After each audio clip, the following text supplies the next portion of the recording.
Les règles TSA sur les liquides en 2025 apportent de nombreuses mises à jour, des exceptions surprenantes et des interdictions que chaque voyageur doit connaître. Dans cette vidéo, nous allons expliquer la règle 3.1.1, révéler certains liquides inattendus qui sont interdits, détailler une nouvelle règle qui prend les voyageurs au dépourvu, et partager un des meilleurs outils gratuits pour faciliter la préparation de vos bagages face à la TSA, un outil que vous ne soupçonniez probablement même pas. Commençons par la règle 3.1.1, une directive clé de la TSA, qui encadre la quantité de liquide autorisé dans les bagages cabine au contrôle de sécurité. Et avant de lever les yeux au ciel en pensant que tout le monde connaît déjà ça, sachez que, selon la page Instagram de la TSA à la fois drôle et très utile, plus de 130 millions de voyageurs ont laissé des bouteilles d'eau pleines dans leurs bagages cabine en 2024. Cela montre qu'au moins 130 millions de personnes pourraient bénéficier d'un rappel, ce qui éviterait retards et fouilles supplémentaires lors du passage à la sécurité. Le chiffre 3 de la règle 3.1.1 correspond à 3, 4 onces ou 100 ml par contenant, ce qui signifie que tout liquide, gel ou aérosol, doit se trouver dans un récipient de 100 ml ou moins. La règle concerne la taille du contenant et non la quantité réellement présente à l'intérieur. Par exemple, ce tube de dentifrice, à moitié rempli mais contenu dans un emballage de 120 ml, ne serait pas autorisé, puisqu'il dépasse la limite de 100 ml. Si un produit peut être pulvérisé, étalé, versé, renversé, pompé ou étalé, ou s'il ne conserve pas sa forme en dehors du récipient, il sera probablement considéré comme liquide par la TSA. Le 1 de la règle fait référence au sac transparent refermable, de la taille d'1/4 de gallon, qui doit contenir vos liquides. Ce sac doit être clair pour que les agents TSA puissent en vérifier facilement le contenu, et la limite totale des liquides dépend en pratique de ce que vous parvenez à y faire entrer. Les voyageurs utilisent souvent des sacs Ziploc ou des modèles similaires conçus pour les sandwichs, ou encore des sacs réutilisables spécialement faits pour les liquides, qui sont largement acceptés en Amérique du Nord, mais qui peuvent poser problème à l'international. Dites-nous en commentaire si vous avez déjà dû jeter un produit au contrôle de sécurité parce qu'il ne respectait pas les règles TSA sur les liquides. Et pendant que vous y êtes, pensez à vous abonner, c'est un moyen gratuit de soutenir la chaîne et de ne rater aucun conseil de voyage comme celui-ci. Pour ma part, j'essaie toujours de repérer et de récupérer les sacs de taille quart de gallon disponibles gratuitement à l'entrée de certaines files de sécurité dans les aéroports.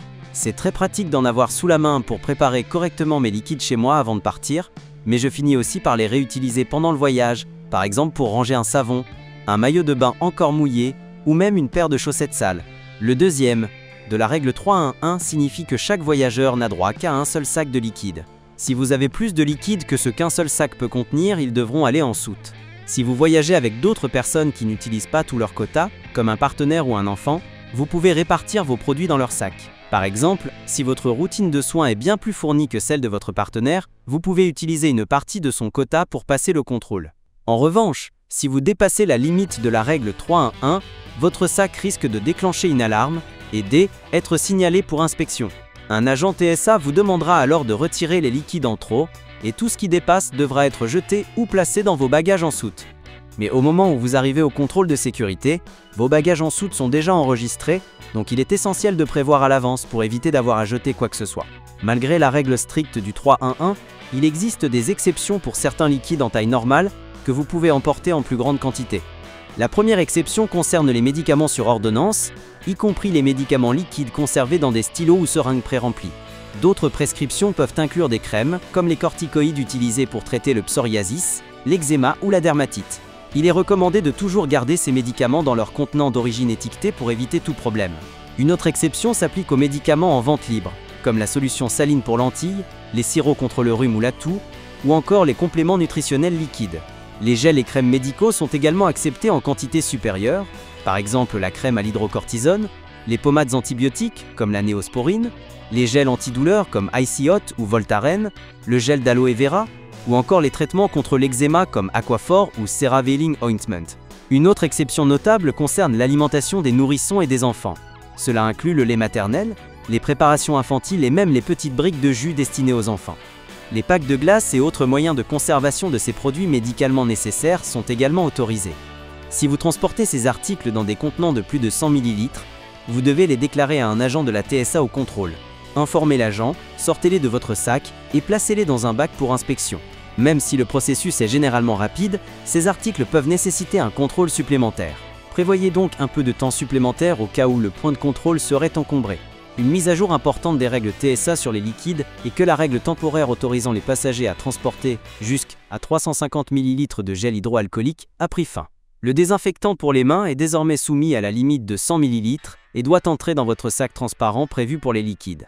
Même les petits gels hydroalcooliques avec mousqueton doivent être retirés de votre sac et rangés dans le sac de liquide. Ces changements de règles peuvent prêter à confusion puisque, malgré ce qui est indiqué sur le site de la TSA, les procédures peuvent varier selon l'aéroport, le jour, voire même l'heure. Cette imprévisibilité est volontaire. Elle est conçue pour compliquer la tâche des criminels ou terroristes qui tenteraient d'anticiper les contrôles. Malheureusement pour vous, cela signifie qu'il faut toujours être prêt à l'imprévu à chaque passage.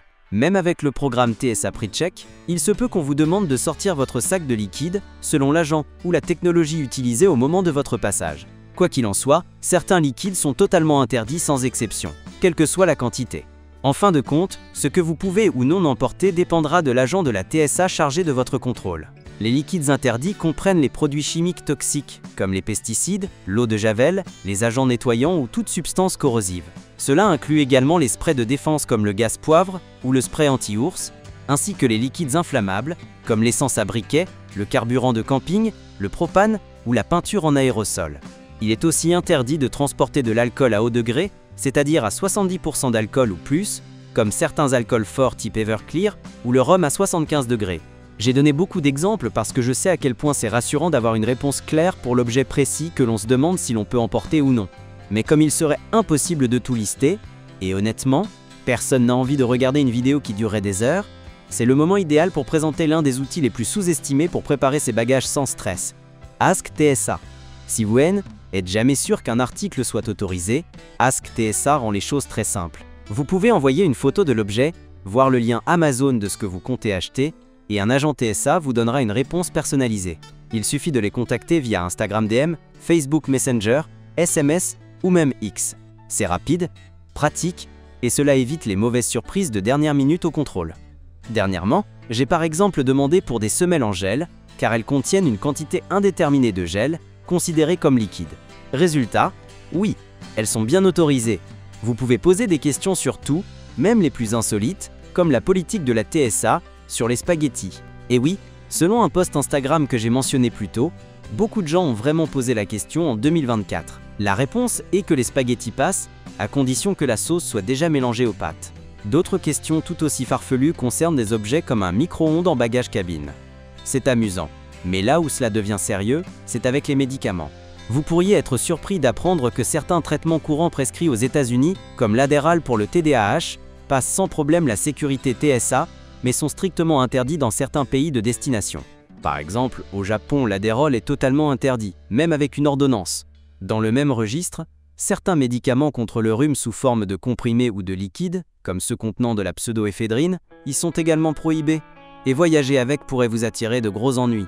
Pour une explication complète sur les règles liées aux médicaments en voyage, qu'ils soient liquides ou non, je vous mets une vidéo à écran, ainsi qu'un lien dans la description pour que vous puissiez la regarder ensuite. N'oubliez pas de vous abonner pour retrouver chaque semaine de nouveaux conseils et astuces de voyage, et on se retrouve très bientôt dans la prochaine vidéo.